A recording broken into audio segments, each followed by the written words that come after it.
Muling itinalaga si Kailin Alcantara bilang Honorary Ambassador for Korean Tourism. Samantala tuloy-tuloy ang training ni John Lucas para sa action scenes sa Black Rider. Narito ang report ni Hazel Alviar.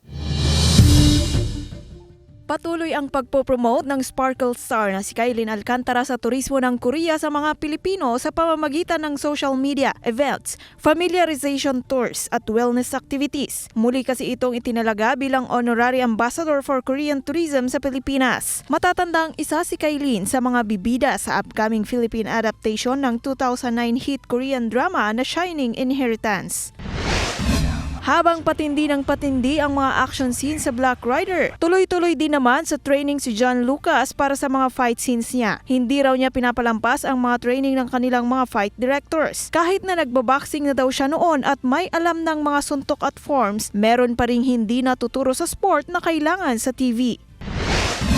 Samantala, matapos mapatay si Catherine, ang karakter ni Marian Rivera bilang may bahay sa may guardian alien, mapapanood na mamayang gabi ang inaabangang karakter niya bilang alien. Abangan ang kanyang touchdown mamayang 8:50 PM pagkatapos ng Black Rider.